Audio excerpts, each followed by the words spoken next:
man. You guys gotta go. The word came quickly and without warning. Gonna be shut down for the day. Can you tell us why? No, sir, I can't. For security reasons? Yes, sir. The first to leave were told little. I'm nervous now. You nervous? Yeah, but I don't know what's happening. Don't know anything that's going on, so don't know what to think. Please evacuate the building immediately.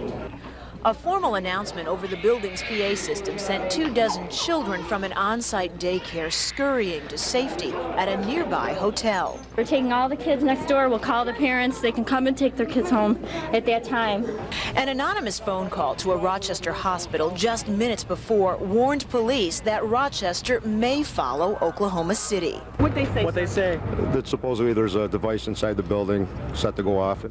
Police closed the sidewalks and State Street. A canine search turned up nothing in cars and parking lots. The call appears to be a hoax. I think it's linked to that, or is it a copycat thing, or you just... We have no idea, but at this point, as I said, if we're going to err, we're going to err in favor of safety for people in that building and in this area. It is a caution many daycare parents are thankful for after the unspeakable in the Midwest. Upset that someone would be that deranged to think of doing something like that, not knowing that there's kids housed in the building.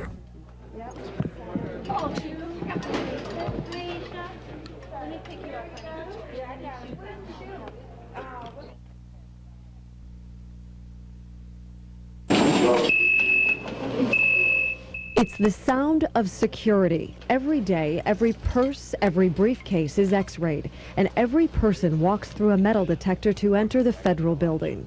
Over the last 2 years, security at the federal building has tightened. Minor incidents locally and major catastrophes nationally have drawn attention to how vulnerable we can be in our workplaces. The Gulf War prompted tighter security at the building. The World Trade Center bombing only confirmed the need for stepped-up measures. In the last year, we've taken over 16,000 weapons from people coming into the federal court building. Even before the bomb threat today, word of an explosion at a federal building in Oklahoma City led U.S. Marshals in Rochester to check the Keating building. They shut in locked doors, questioned suspicious people, and searched parking lots and cars. We have become more and more aware that there are situations that are going to force us to be more concerned about our security, and continually we are looking at ways to make it better. Evacuation plans are in place throughout the building. The Salvation Army runs the daycare center in the federal building. Just 3 weeks ago, the staff went through a mock bomb scare. The plan is to evacuate the children immediately. They're assigned to various instructors, teachers, and aides, and then they come directly to the Radisson. Security at Rochester's federal building is tight to keep people with harmful intentions out. But as we saw today in Oklahoma City, all the security measures in the world are often not enough. Mary Bubala, News Source 13.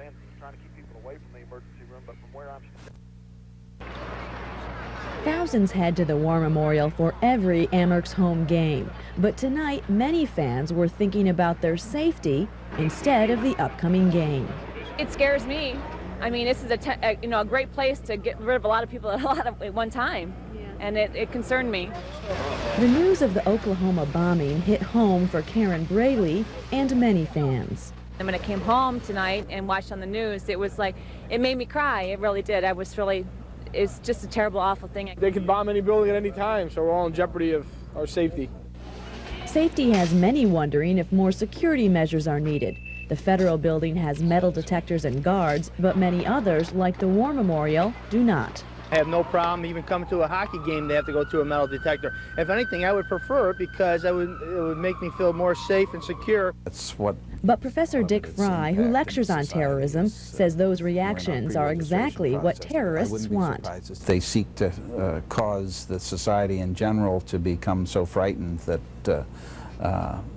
they will bring some political pressure against those who can give them the policy they want. Come on, buddy. Go to the safe place. Come on, let's go. A fire drill was part of today's routine at this Irondequoit daycare center. Owner Suzanne McGuire says the exercise helped ease the tension some of these kids were feeling after Wednesday's Oklahoma City explosion. They saw it around lunchtime, and they came in. You could see their faces change. They became sad. They became sullen. 9-year-old Chris Shalano rocked nervously as he talked about seeing television news reports on the dazed, bloodied, and frightened kids injured in the blast. The kids, if they were going to die, they were too young to die. Dr. Chris Hodgman says it's not unusual for kids to feel unsafe or uncertain after seeing such trauma. They can easily see in the 3 or 4-year-old who was in the arms of the fireman in this morning's paper, they can see themselves or their younger sibling. Dr. Hodgman has some simple tips for parents. Avoid constant viewing of televised disaster reports. We saw on television where somebody bombed a building. And what did we see? Question your child about his or her concerns and explain that the disaster is a rarity and is not likely to happen to them. Vita Beasley, News Source 13.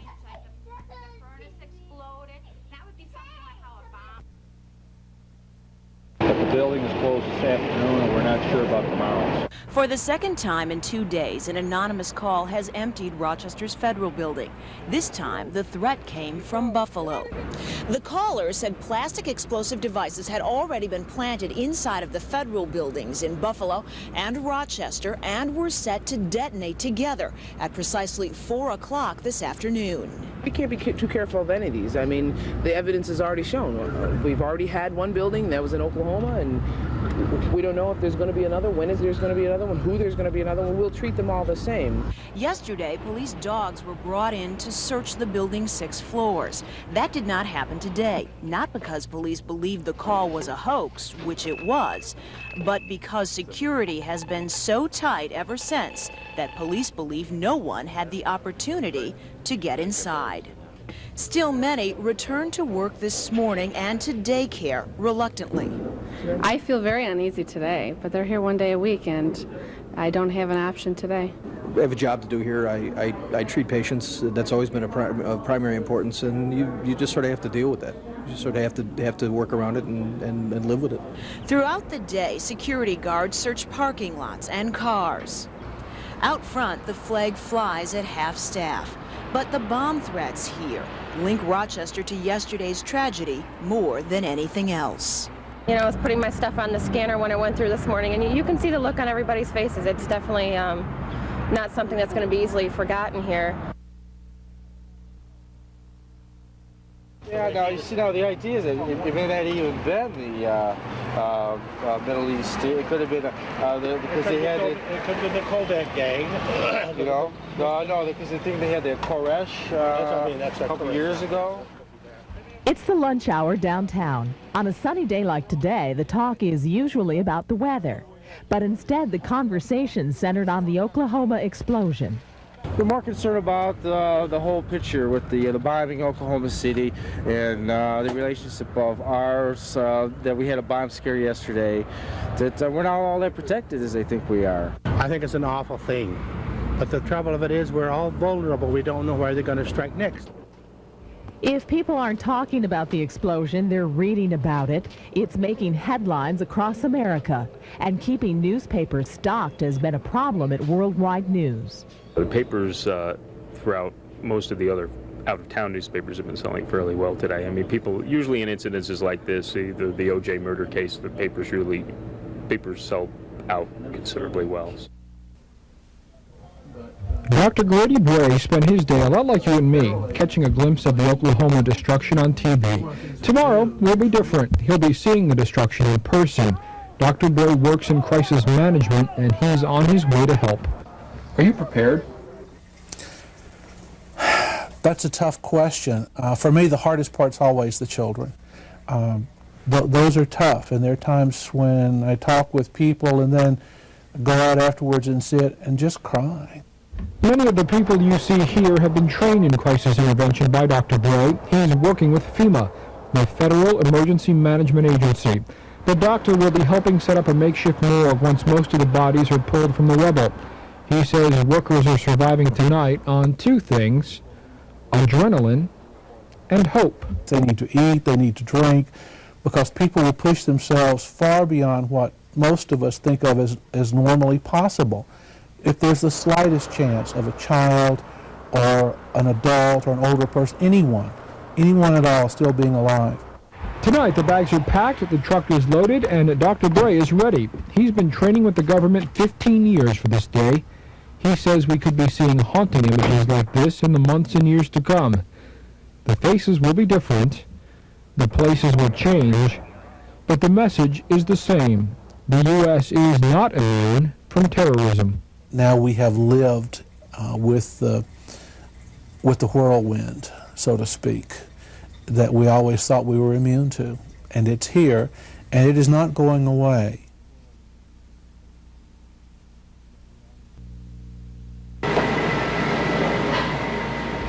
You don't want to know how Bill Headley's really feeling. In fact, you can't even say that on TV. Bill works at the Federal Building in Rochester, and he's angry about the bogus bomb threats. When you got to stop what you're doing, and because some jerk wants to call in and say that there's a bomb in the building and there's no bomb, well, it's hindrance. We got in the pockets here. Metal detectors have been a way of life for people working here for years. Their importance hammered home this week like never before. The reality of what happened in Oklahoma City and the threat of what could happen here lingers, and people are scared. People, I think, are nervous and apprehensive about coming in, and just the fact that we had to leave early the last 2 days was, I think, upsetting. With all the images of destruction of the past few days and fear of the unknown in the days to come, it can be overwhelming. Psychologists say our biggest enemy in all of this is our imagination. And it's the continuous nature of it, I think, that really starts to take its toll. And of course what happens is we all begin to feel real vulnerable. The key is to get on with it, put your fears in perspective, and realize you can't let fear take control of your life. I have a job to do here. I treat patients. That's always been of primary importance, and you just sort of have to deal with that. You just sort of have to work around it and live with it.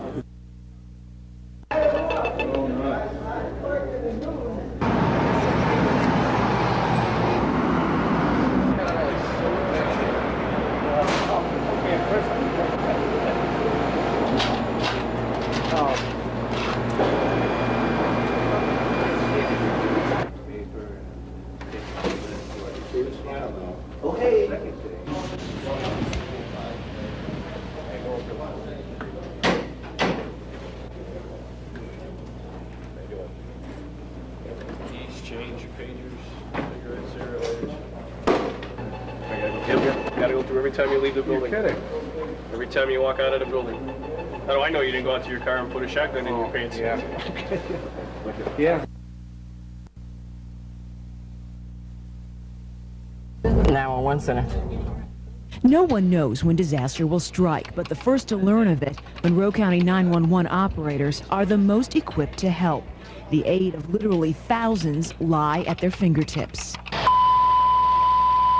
Time is crucial. In the first 20 minutes, police secure the scene. Firefighters assess the damage. In situations like this 1992 bus accident, nearly everyone sees to the wounded. Emergency medical technicians begin a makeshift triage to prioritize the most serious injuries. Okay, here we go, gang. What's going on? 20-year-old male. In the first half hour, trauma centers at Rochester General and Strong Memorial Hospital prepare to take the wounded. There is a trauma team in the hospital that will take care of patients without delay. In other words, operating rooms are available, surgeons are available, subspecialists are available. We'd like the Red Cross, Social Services, RTS. By the end of the first hour, Monroe County's Emergency Services Center is up and running. As we saw during the ice storm, it is the hub of both information and coordination. We become, for lack of a better term, the one-stop shopper for the community. We are the resource provider. We're in the chain of command to access resources beyond the local level. As with the ice storm in 1991, Rochester's Red Cross moves in to provide food, clothing, and shelter to those who might be displaced. By the second hour, response grows to neighboring fire departments and ambulance companies. Once those resources are expended, we then can call on additional resources from surrounding counties through a statewide disaster mutual aid plan.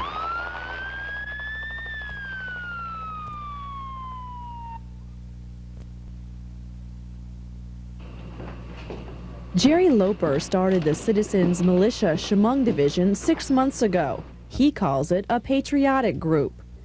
I've been watching how different laws taking our rights away, and I ended up having to see some paperwork from Michigan militia, and they thought the same way I did. So I see a need for something to take place to wake people up to what's happening. About 150 members strong, Loper claims all are armed and ready to fight for their constitutional rights and against what he calls the New World Order. Stop giving it away to foreign countries and stop smacking our own citizens around. Keep it here, and we'd be all a healthier, happier country. Militias are a growing movement nationally, spurred most recently by the raid on the Branch Davidians near Waco, Texas in April 1993. The Waco incident became a rallying point for those dissatisfied and distrustful of the U.S. government. Loper doubts militias were involved in the Oklahoma bombing. He believes it was a government plot to discredit the growing militia movement. They have a wrong number. Some people are nonviolent. They're good people.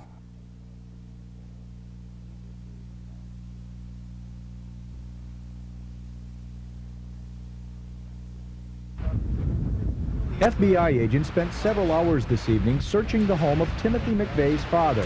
Agents removed a box full of materials from the home, and McVeigh's father, William, an auto worker at the Harrison Radiator Plant in Lockport, left the house in the back of an unmarked police car. But the head of the FBI in Buffalo refused to say what was seized, nor would he say what was happening to William McVeigh. We have no comment, I'm sorry. This is the Timothy McVeigh that people here remember, not the sullen young man being led into an arraignment. McVeigh's background offered few clues. The family priest was allowed to talk with William McVeigh earlier this evening. Timothy joined the Army, 10 years ago or so, and hasn't really been around very much since. And what kind of an individual is he? Seemed to be very friendly, liked to play basketball, very good with the little kids.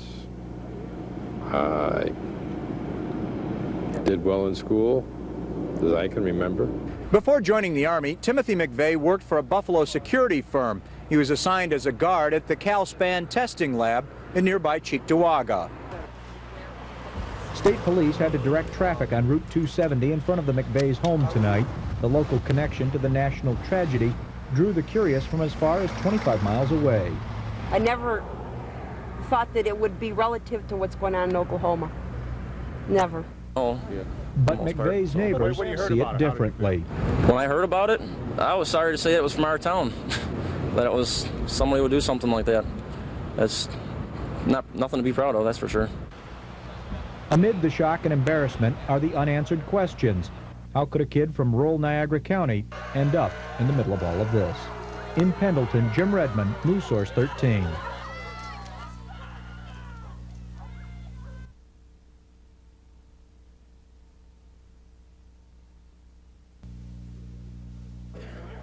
We're very sorry for the people in Oklahoma. The whole town of Pendleton is. The whole world, I guess, is, but we're especially sorry. The rural community of Pendleton is in shock today, mourning for the people of Oklahoma City and in disbelief that one of their own may be involved. It makes us sick, because the father is the nicest person on earth. The accused bomber, Timothy McVeigh, grew up here. Last night, FBI agents searched his father, William McVeigh's home. William was taken away by police. Today, state police guarded the McVeigh home. Troopers wouldn't comment except to say that no one was inside. McVeigh's classmates from Star Point High School class of 1986 can't believe what's happened. He was a quiet person, somber type of person, you know what I mean? That's all I really knew of him. I could never dream of anything like this happening, ever. One woman who graduated with McVeigh from high school told me off camera he had been a good friend. She described him as smart, popular, and quiet during his high school years. She also said that Tim McVeigh that returned home from Desert Storm had acted completely different. Others who knew him felt the military changed him as well. Maybe Desert Storm, the Persian Gulf, I don't know. I don't know that he wasn't brainwashed or something like that. This kid is not capable of doing that.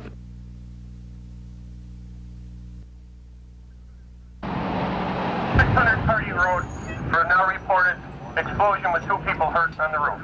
The sounds and sights of an emergency call, but this was a planned drill. Firefighters and emergency crews came to Laurelton Pardee School this morning, preparing for the worst. We train as much as possible for the unexpected. You never know what you're going to get when you get the call. Emergency crews conduct these drills and make them as realistic as possible. Okay, I have multiple ambulances waiting for the patients at this time, and I also need a medic to come out to transport this pediatric patient. Outside, boarded and ready for transport to triage. You may also want to advise triage that this is a critical patient. Because of the Oklahoma City bombing, President Clinton declared today a national day of mourning. The firefighters who participated in this practice drill say the best way to remember those who lost their lives there is to conduct drills like these. We felt that this was a better thing, a better tribute for the people involved, both the casualties and the EMS and fire providers, that it would be good for us to learn. So if it ever happened here, we would be prepared for this to happen, or as prepared as we can be. Most firefighters and emergency crews say you can never be fully prepared for a situation like Oklahoma City, but with drills like these, combined with real-life situations, the people who save lives know how to handle disaster scenes. I think, as we've seen over the past few weeks with the airport incident and the tanker incident on 390, Rochester has certainly gotten a good dose of what is possible and what can happen. And there were, volunteers paid that were very well trained, and we respond to the situation.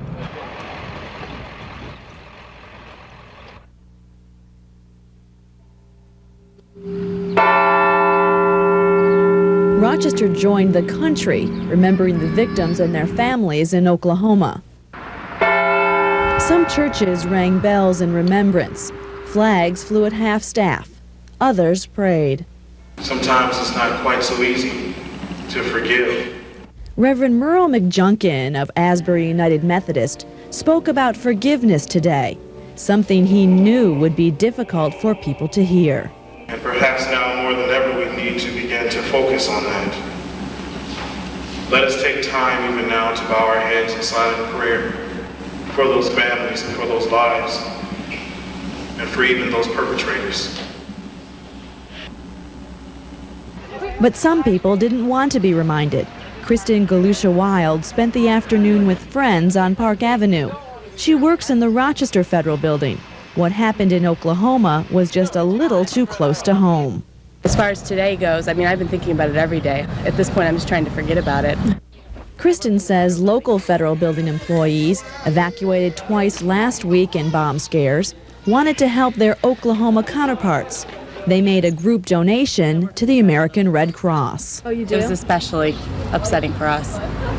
So, it could have easily been us that were in that building. I think we can all identify with them a little too well.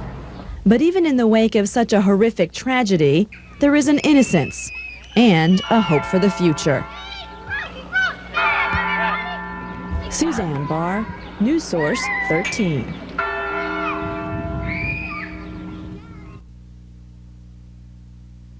No one seems to know a lot about militia groups like the one linked to the Oklahoma bombing, and that's what concerns many in Congress, including Representative Louise Slaughter. I spoke with her via satellite this afternoon. I don't think there's, any question that they are well armed, that they communicate, that they've got, they're working on the internet, telling people how to build bombs. And the fact Last year, Slaughter began a fight for tighter laws governing possession of explosives. She now favors giving federal agents more freedom in investigating militia groups. Congressman Bill Paxton says Congress should dramatically strengthen government powers to infiltrate dangerous organizations. Jerry Loper leads the Citizens Militia in Chemung County. He sees the government as the enemy. but says his is a peace-loving group that would fight only under certain conditions. If there is any aggression on the part of whatever has taken over our government, foreign troops, that's definitely a threat to my way of life. But many in government see the militia movement as the bigger threat. You know, nobody really understands how big they are, how far-reaching they are, and what their ultimate goal is.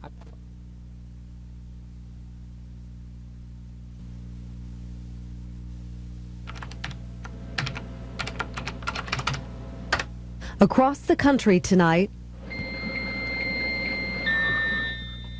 millions of Americans will go online. They will connect with all kinds of people who have all kinds of ideas. Oklahoma bombing suspect Timothy McVeigh subscribes to America Online. His personal profile is revealing. Screen name Tim McVeigh. Hobbies, organic bombs. Occupation, mad bomber with my associates from the Michigan militia. Quote, let us take back the government or die trying. Boom. I was pretty surprised that you could see it right here on America Online, and he was so open about everything. Anybody that has this could have seen what he was about if they thought to look. America Online, the internet, and other computer subscription services are feeding grounds for open conversation. But the experts say many conversations are carrying subversive messages. On one service tonight, someone was offering the instructions to construct a bomb like the one used in Oklahoma. Another subscriber claimed to be one of the Oklahoma bombers. A basic problem with this anonymous stuff, you put a message up there, you can even arrange that your name isn't even on the message. You can claim anything you want. Ken Reek is a professor in computers at RIT. This is the big megaphone that allows them to say, here I am, if you have my beliefs, let's talk. It's a powerful tool for militia groups who are now known users, and that's what Congress is concerned about. But I don't think there's, you know, any question that they are well armed, that they communicate, that they've got, they're working on the internet telling people how to build bombs.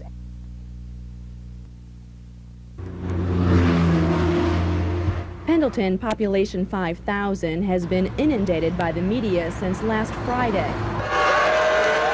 That's when police and reporters learned the accused bomber, Timothy McVeigh, grew up in this small Niagara County community.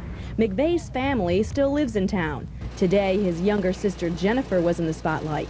Jennifer was brought in for questioning by the FBI. Last week, the FBI questioned McVeigh's father, William. Although calls to the local talk radio station are pouring in, reporters are getting a uniform no comment from residents. They're trying to get back to normal, but until this dies down, it's not going to be back to normal for them. They're used to people knocking on their doors now, TV crews, radio stations. Residents refuse to talk to us. Most of them said they've had their fill of what's being called a media circus. Daily, crews from all over the country converge outside Tim McVeigh's father's home. There has been so much of a spotlight put on people that it's a heavy load. Town Supervisor Shirley Connors says the townspeople are working to put all this behind them, but all the media attention is not helping. By putting the whole community under a spotlight, it is as though the whole community were guilty of something, and they're not. As part of the healing process, the town of Pendleton is planning a prayer service for residents only. The media will not be told when or where. In Pendleton, Suzanne Barr, News Source 13.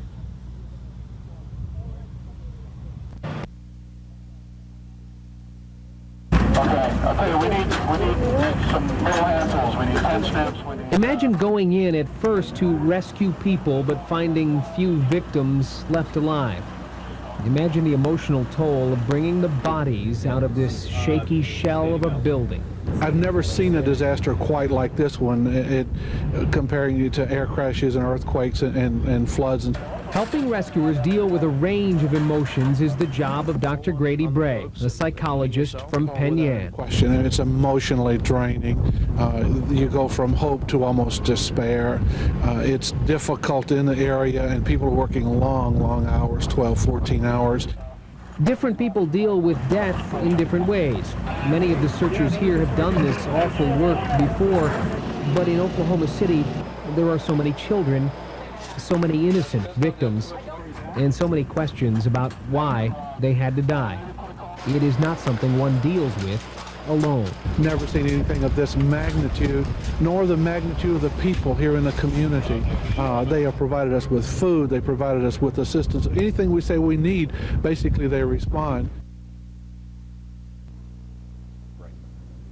Al Schuessler says he's proud to be a lifelong member of the NRA.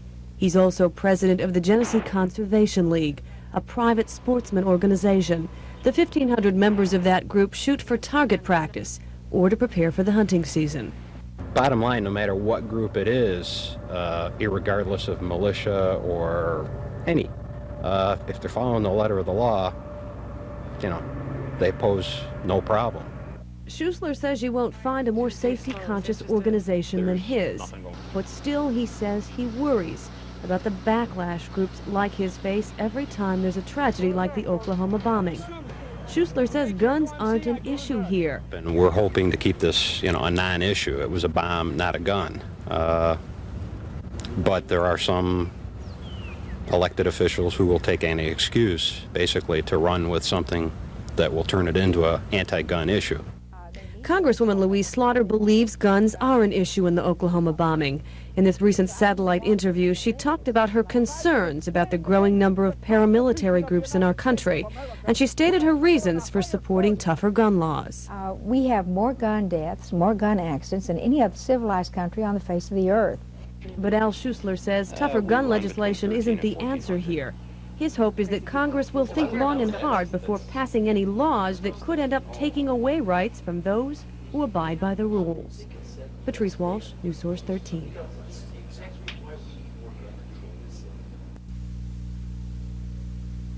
One of the FBI agents told me this is a major development in the case. This major development made headlines in Daniel Kane's newspaper, the Lockport Union Sun and Journal. Kane is the managing editor. The first letter from McVeigh to the paper is dated February 11, 1992. McVeigh writes, "America is in serious decline. Do we have to shed blood to reform the current system? I hope it doesn't come to that, but it might." Now, if that isn't an eerie and prophetic kind of a statement to reflect upon in light of what happened in Oklahoma City, then I don't know what is. In the second letter, dated March 2nd, 1992, McVeigh writes about the inhumane way cattle are slaughtered, line them up side by side with their heads and necks protruding over a low fence and walk them from one end to the other, slitting their throats. Kane knows Timothy McVeigh and his family. Kane says in some way the second letter is a defense of hunting and the right to bear arms. The letters are no doubt generating plenty of questions behind these closed curtains. This is the house from where Timothy McVeigh mailed those letters. His family lives here. And though McVeigh has been somewhat of a stranger here since the time he wrote those letters, his family now lives with the media keeping close watch. What's been the reaction? Pendleton residents reacting with shock. It's been a lot of disbelief. People can't believe that it's, you know, someone that would come from an area like this.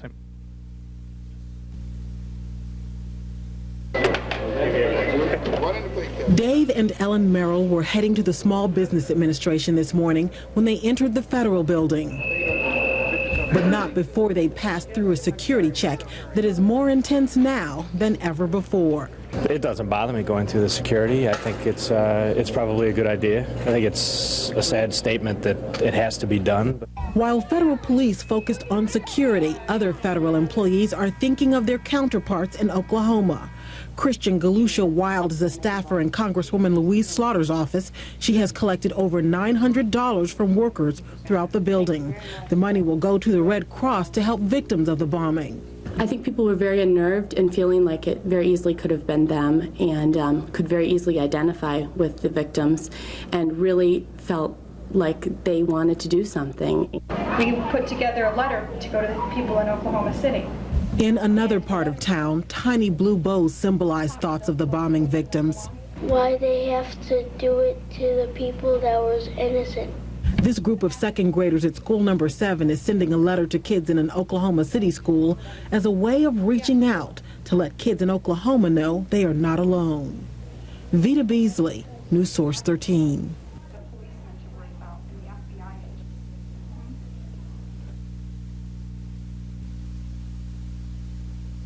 To hear the founders of the Second Amendment militia tell it, America has been invaded and is about to be subverted. By whom? A new world order put in place by the U.S. government and its elected officials.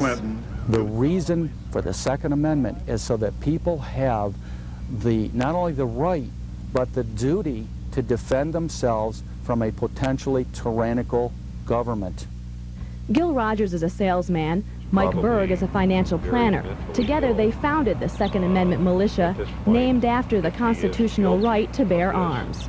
Neither man would divulge membership information, but both say numbers are large and growing, with members in 14 states. We feel that in many areas our government has overstepped its bounds, in many areas enacting laws that are unconstitutional. Members say the Second Amendment militia is not like those in Michigan, and they claim most are not. Although many members are gun owners, it is not an armed militia. There is no camouflage here. There are no military-like exercises. We would consider ourselves more legislative soldiers, citizen soldiers looking to effect legislative change. The term militia indicates a body of the people, but we are not our own army. Suzanne Barr, News Source 13. We're boys and girls of the Y, and I'm sorry for what these people have done to you. Words come easily to 10-year-old Priscilla Cortez. And you don't have to be scared because we'll catch whoever did this to you. From Priscilla Cortez. 11-year-old Emmett Davis chose the words in his letter very carefully. But God will guide you through me. I'm very sorry, Emmett Davis. I hope everyone's okay. Is Lucky okay? We're sorry. P.S. One guy got arrested. Love, Jeremy. Each letter writer has his own style, his own personal message. But a picture of the turtle called Lucky decorates each card.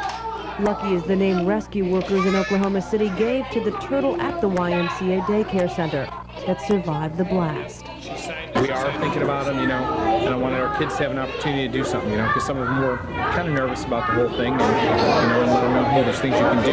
The handwritten letters come from the hearts of these children, whose only hope is to brighten the days of the kids in Oklahoma City, who are faced with a tragedy that hit too close to home. It will be okay. Patrice Walsh, News Source 13.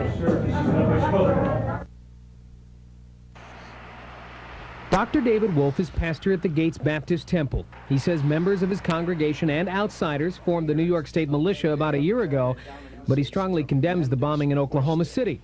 Wolf says his organization is not violent, and he bristles at reports that the militia holds military exercises at the church or that it uses automatic weapons. We just talk about America. We talk about our rights. We're very upset as we see people using this means, such as the Oklahoma disaster, terrible as it is, to try to defame good citizens getting together under their constitutional rights. Are there guns at these meetings? No. No, sir. Are there guns in the church? Guns. No, absolutely not. We don't allow them in. The Gates police chief says he's aware of the activity at the church. There's never been an overt act over there that would cause us undue concern. Wes Oppenheimer is a member of Wolf's church and the militia. Are you a violent man?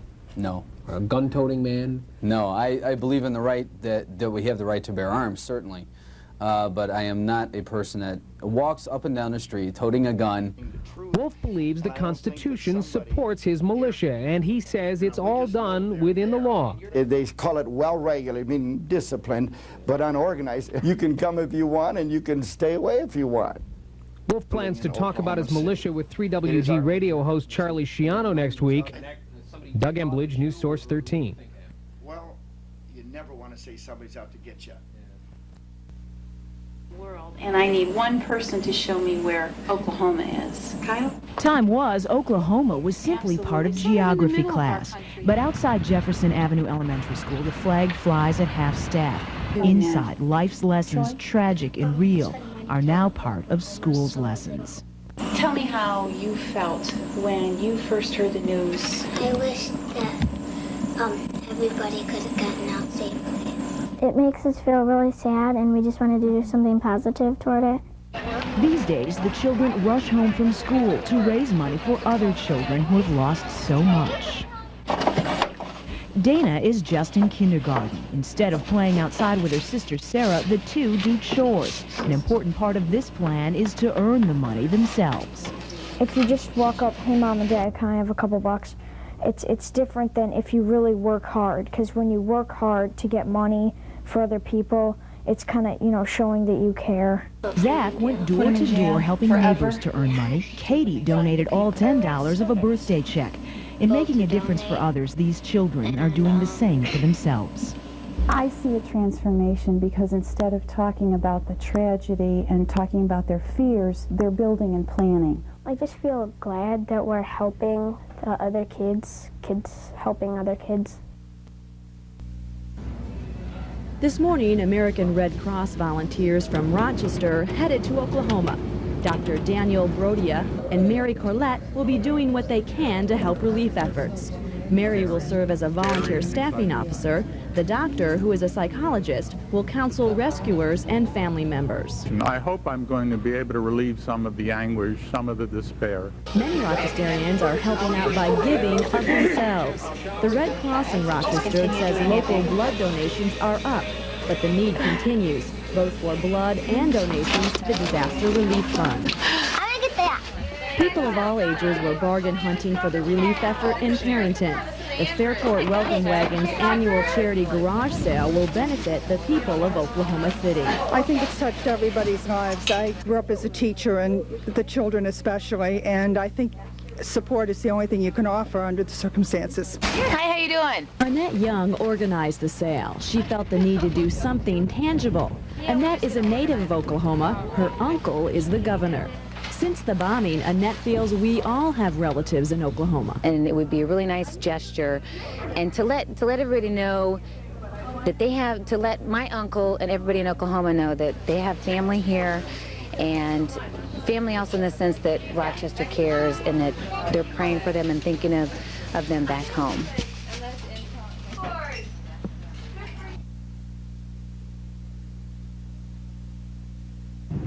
What happened in Oklahoma City has brought changes to Rochester's Federal Building. Security officers now guard the building round the clock.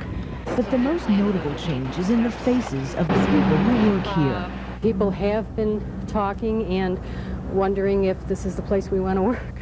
It created a more stressful situation for me. It increased my, I had a really bad time. But many Americans share a new sense of uneasiness. A Washington Post poll says 50% of us now believe the Oklahoma City incident was not an isolated incident.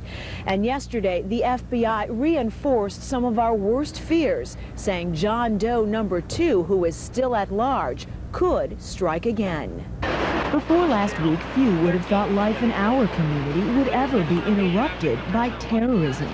It's a wake-up call. People are going to be on their guard a little bit more for something like this to happen.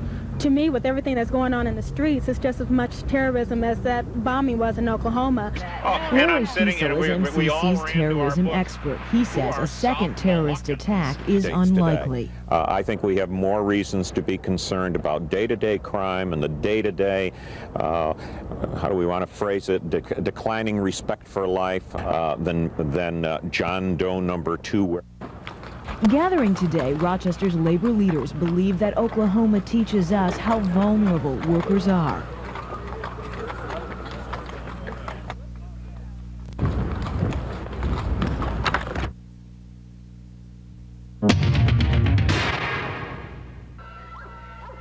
Was there a sign Timothy McVeigh was on the verge of violence? Psychiatrists are saying yes after reading McVeigh's letters published in a Buffalo area newspaper. It bristles with aggression. Dr. Russell Barton is a psychiatrist. Tonight he examined McVeigh's letters for us. I think he's enjoying, reveling in what happens. This is giving him some sadistic inner pleasure. Would you rather die while living happily or die while leading a miserable life? You tell me which is more humane. And of course the answer is, he's saying, You're living a miserable life, so you've got to die for it. Barton says McVeigh's letters show a paranoid distrust of all authority figures, a distrust that crosses the line. In one letter, McVeigh writes, "Do we have to shed blood to reform the current system? I hope it doesn't come to that, but it might." I think he's really a demagogue, not a very successful or highly effective one. It's a form of extreme narcissism and aggression.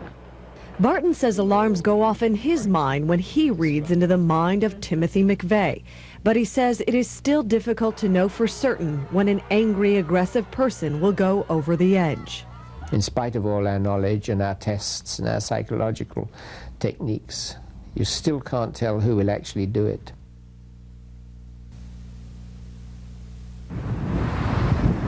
A silent march, a banner to remember Rochester workers killed on the job. Bill Murphy, 58, crushed by a front-end loader. This year, Rochester's 7th annual Workers' Memorial Day took on special meaning. Union leaders and workers gathered at our federal building to remember workers who lost their lives in Oklahoma City's federal building. I just can't think of the words to say that, you know, all the people that have lost their lives and everything. It's really difficult. We're trying to do what we can to help them. Our thoughts and prayers are with them. To remember victims of the Oklahoma City bombing, they let red carnations fall from their hands. Soon, the pen in Catherine Howard's hand will show Oklahoma City that Rochester cares. Catherine is encouraging our community to write 20,000 letters to comfort those whose lives were forever changed. By next week, when they receive the mail, the spotlight will probably pretty much have dimmed for a lot of those people, and real life and reality are going to start setting in. We show we care by the trees we plant, by the flags we fly, by the money we donate. So far, $300 to the Oklahoma City Relief Fund at the Body Shop in Henrietta. I hope that it will help rebuild that building and that everything will be all right again in Oklahoma. LaSalle Blanks, News Source 13.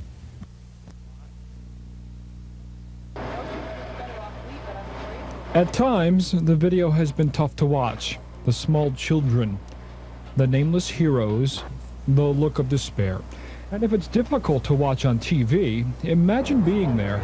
There are times when I talk with people and then go out afterwards and sit and just cry.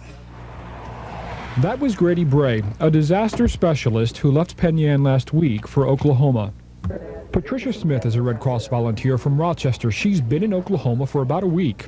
Her job has been to help relief workers deal with the stress, cope with the tragedy. Today, Patricia has moral support from 2 more local volunteers. Yesterday at the airport, they said goodbye to their families and got on a plane bound for Oklahoma City. One of the volunteers is Mary Corlett. Her conscience and compassion have sent her down this concourse before. Last month, Mary flew to California to help people who lost everything in the torrential rains and floods. This time, Mary knows the trip to Oklahoma will be different from any other she's ever taken. It will be more difficult, more emotional. Simply put, more painful. This is an entirely different disaster. People haven't lost their homes, but they've lost their families, so it's going to be a little more difficult.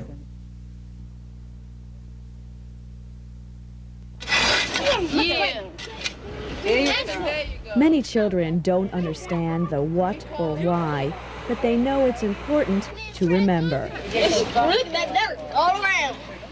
Kids from the citywide youth crusade planted rose bushes as a way to remember and a way to stop the hurt. Because we heard about what happened in Oklahoma City and about the bomb and all the victims, and we felt bad for them, and we thought we should do something to show that we're supporting them and we feel bad for them, even, you know, for what happened to them, because a lot of people died. Those same feelings raised over $1,000 in Pendleton. The Fairport Welcome Wagon's annual charity garage sale benefited the Oklahoma City Disaster Relief Fund. B12. Half to the winner and half to the efforts in Oklahoma. 950, please check. Thank you very much. 2 bingo games at St. John the Evangelist netted $300. money to help the people of Oklahoma rebuild their city and their lives. Organizers say cards for the benefit game sold quickly. 26 and 32. Words are often the most comfort. Catherine Howard is organizing churches, schools, and scout groups to write letters to Oklahoma.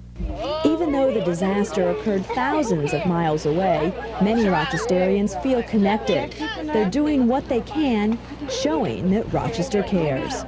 Suzanne Barr, News Source 13.